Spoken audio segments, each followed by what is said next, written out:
Om Swastiastu. Terima kasih atas kesempatan yang diberikan kepada kelompok kami. Pada kesempatan kali ini, kami dari kelompok 4 akan mempresentasikan hasil kerja kami. Tapi sebelum itu, izinkan kami untuk memperkenalkan diri terlebih dahulu. Perkenalkan, nama saya Wayan Vina Damayanti sebagai moderator dan juga penyaji.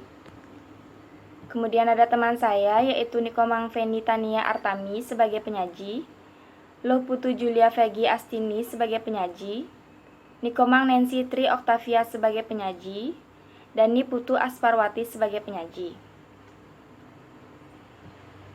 Pada kesempatan kali ini, kami akan menjelaskan tentang rasio likuiditas. Adapun submateri yang akan kami jelaskan yaitu yang pertama, pengertian, tujuan, dan manfaat rasio likuiditas. Yang kedua, jenis-jenis rasio likuiditas. Dan yang ketiga, hasil pengukuran. Untuk submateri yang pertama, yaitu pengertian, tujuan, dan manfaat rasio likuiditas, akan dijelaskan oleh saya sendiri. Pengertian rasio likuiditas.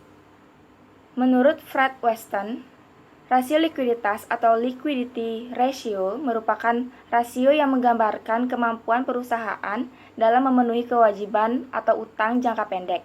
Artinya, apabila perusahaan ditagih, perusahaan akan mampu memenuhi utang tersebut, terutama untuk utang yang sudah jatuh tempo.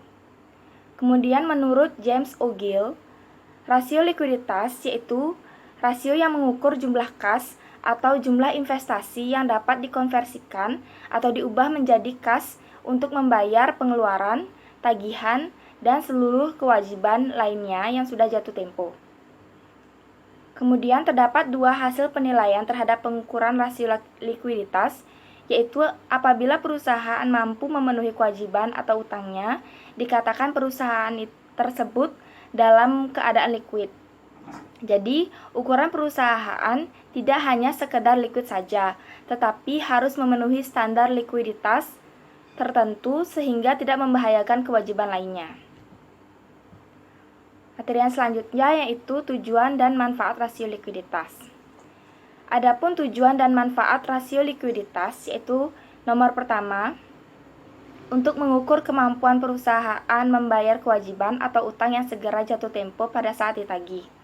Nomor 2, untuk mengukur kemampuan perusahaan membayar kewajiban jangka pendek dengan aktiva lancar secara keseluruhan. Nomor 3, untuk mengukur kemampuan perusahaan membayar kewajiban jangka pendek dengan aktiva lancar tanpa memperhitungkan sediaan atau piutang. Nomor 4, untuk mengukur atau membandingkan antara jumlah kesediaan yang ada dengan modal kerja perusahaan. Sekian materi yang dapat saya sampaikan. Selanjutnya akan dilanjutkan oleh penyaji kedua. Baik, perkenalkan nama saya Nikomang Feni Tania Artami dengan yang belakang 1126. Di sini saya akan melanjutkan materi mengenai tujuan manfaat rasio likuiditas. Yang kelima yaitu untuk mengukur seberapa besar uang kas yang tersedia untuk membayar utang. Yang keenam yaitu sebagai alat perencanaan ke depan, terutama yang berkaitan dengan perencanaan kas dan utang. Yang ketujuh, untuk melihat kondisi dan posisi likuiditas perusahaan dari waktu ke waktu dengan membandingkannya untuk beberapa periode. Yang ke-8 yaitu untuk melihat kelemahan yang dimiliki perusahaan dari masing-masing komponen yang ada di aktiva lancar dan utang lancar. Yang ke-9 yaitu menjadi alat pemicu bagi pihak manajemen untuk memperbaiki kinerja dengan melihat risiko likuiditas yang ada pada saat ini. Materi selanjutnya yaitu jenis-jenis rasio likuiditas. Yang pertama yaitu rasio lancar. Current ratio. Menurut Kashmir 2013, rasio lancar atau current ratio merupakan rasio untuk mengukur kemampuan perusahaan dalam membayar kewajiban jangka pendek atau utang segera jatuh tempo pada saat ditagih secara keseluruhan.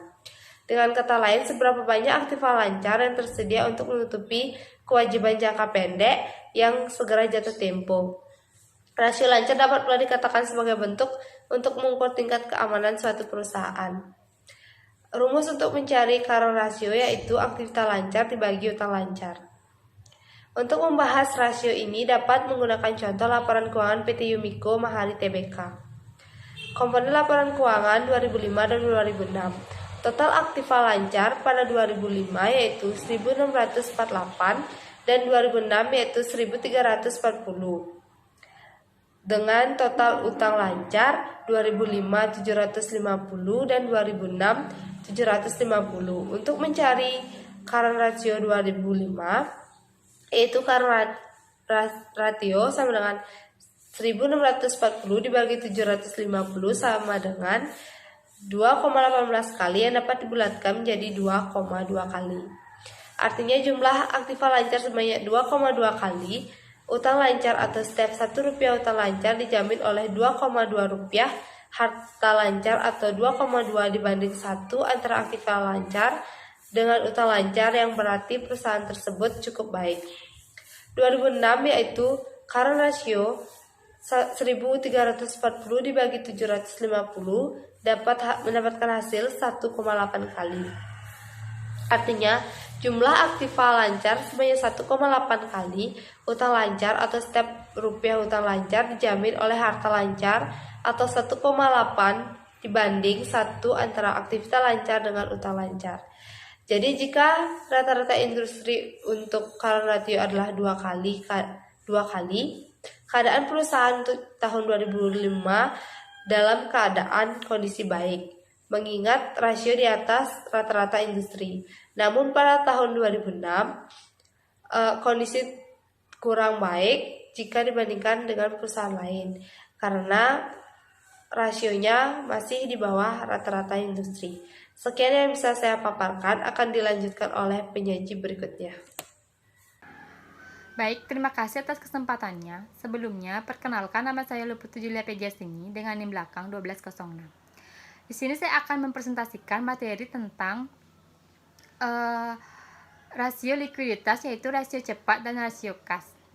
Rasio cepat atau quick ratio atau rasio sangat lancar merupakan rasio yang menunjukkan kemampuan perusahaan dalam memenuhi atau membayar kewajiban atau utang lancar atau utang jangka pendek dengan aktiva lancar tanpa memperhitungkan nilai sediaan.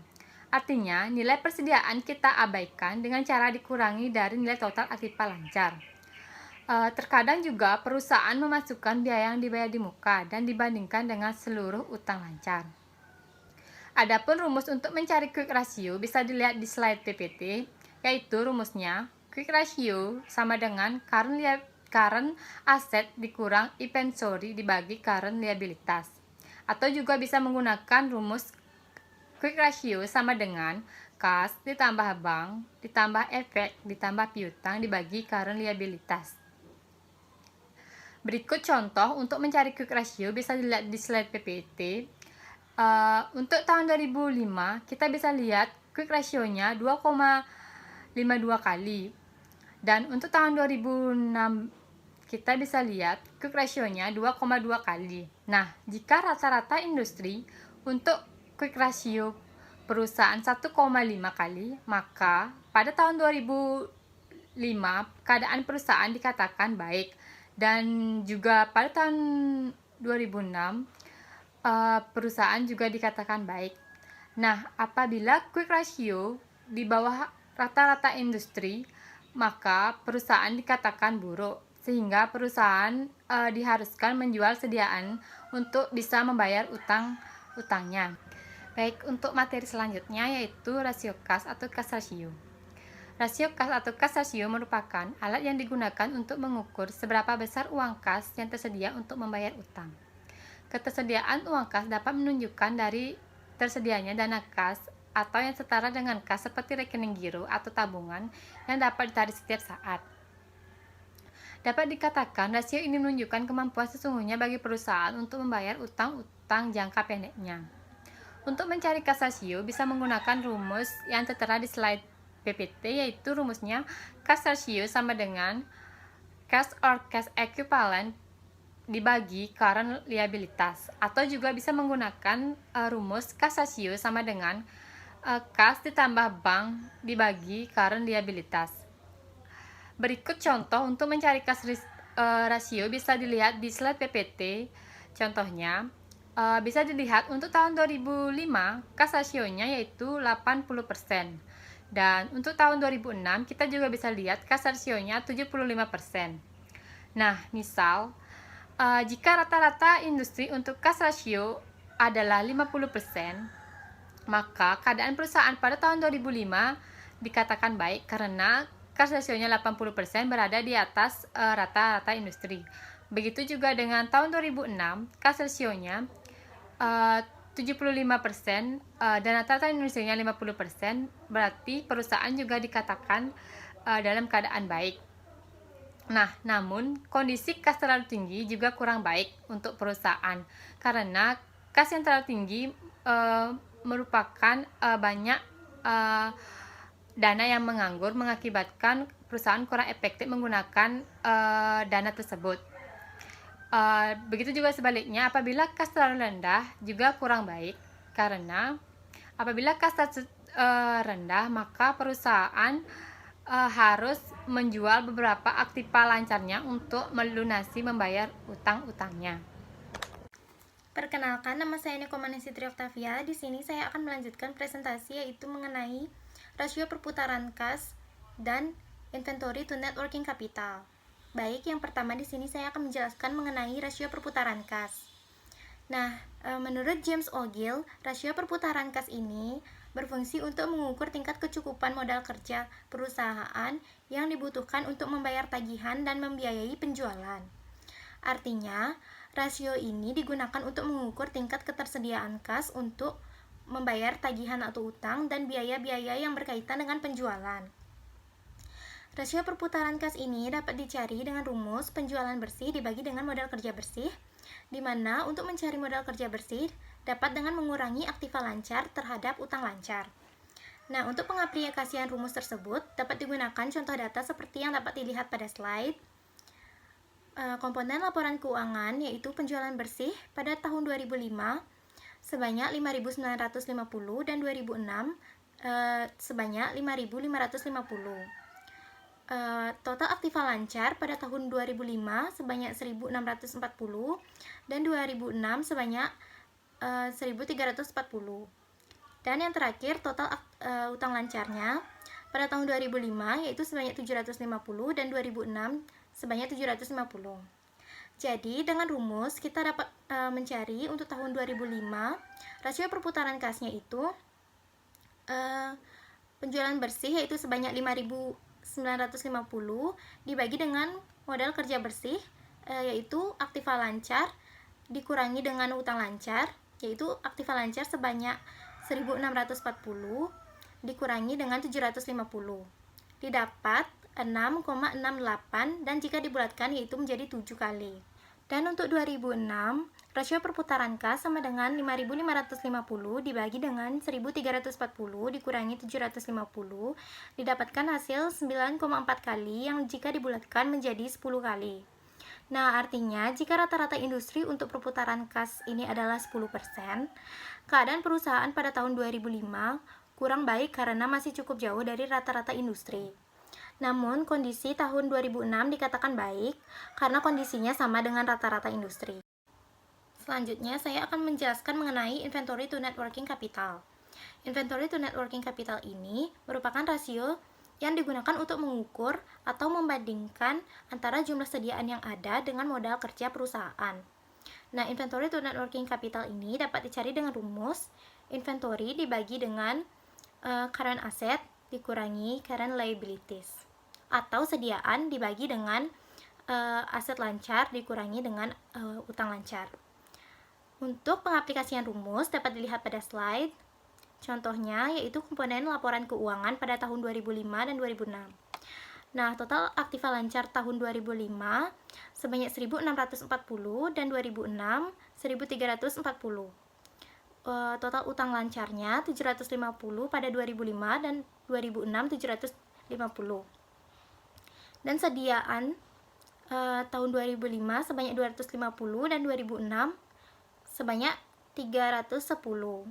Jadi, dengan rumus dapat didapat untuk tahun 2005 itu 250 dibagi dengan 1.640 dikurangi 750 didapat 0,05 dan jika dibulatkan menjadi 11%, Dan untuk 2006, 310 dibagi dengan 1340 dikurangi 750 didapat 0,148 jika dibulatkan menjadi 15%. Artinya, jika rata-rata industri untuk inventory to net working capital adalah 12%, keadaan perusahaan pada tahun 2005 dinilai kurang baik karena masih ada di bawah rata-rata industri, yaitu sebanyak 11%, namun tidak terlalu buruk karena masih mendekati rata-rata industri. Hanya saja masih perlu ditingkatkan. Dan untuk tahun 2006 kondisinya baik karena berada di atas rata-rata industri. Artinya perusahaan melakukan peningkatan inventory to net working capital ini dari tahun sebelumnya. Baik, sekian dari saya dan akan dilanjutkan oleh teman saya. Baik, perkenalkan, nama saya Nikita Sarati, ini 14 di kelas 10 2012 dari sini saya sebagai penelitian akan menyajikan materi tentang hasil.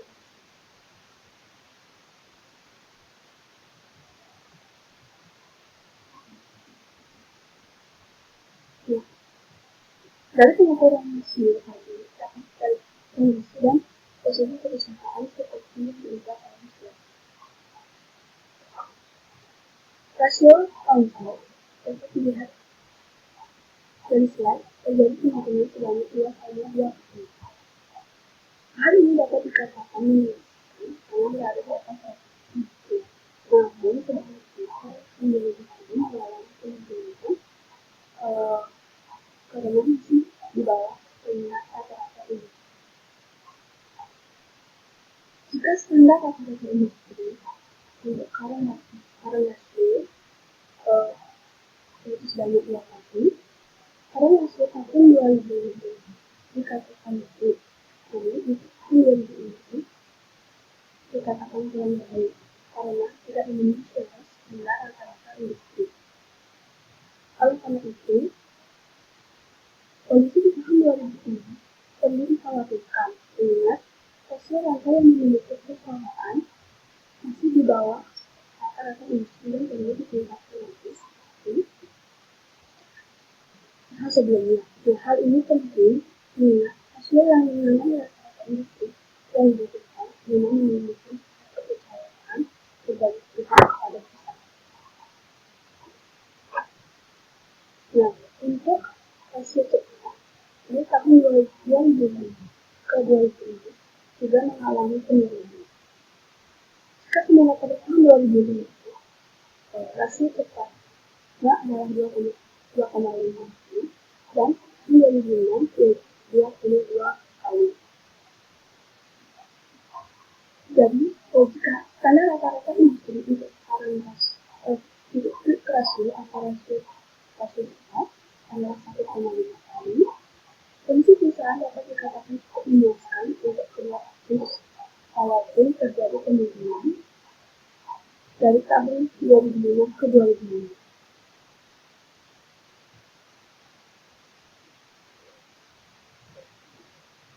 Hasil pengukuran rasio kas tahun 2005 yaitu 40% dan 2006 75%.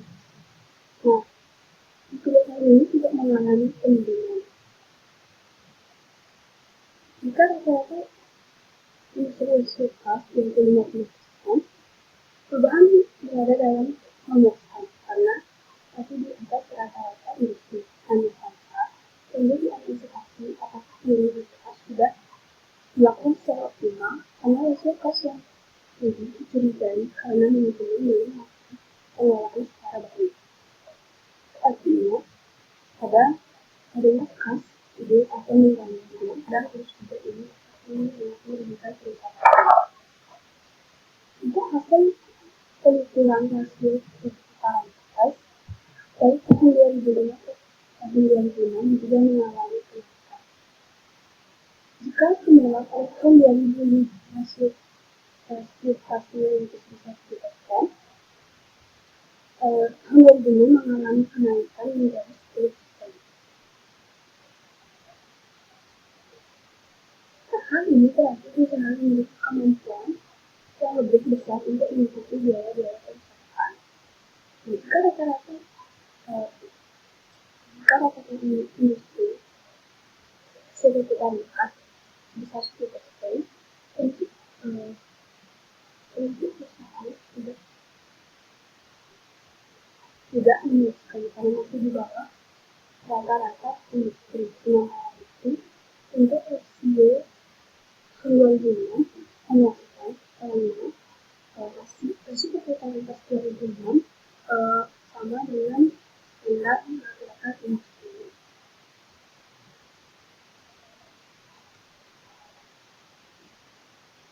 Nah, untuk hasil pengukuran inventory minyak itu fisikal dari tahun 2005 ke 2006 juga mengalami kenaikan. Nah, jika semula berada di 11%,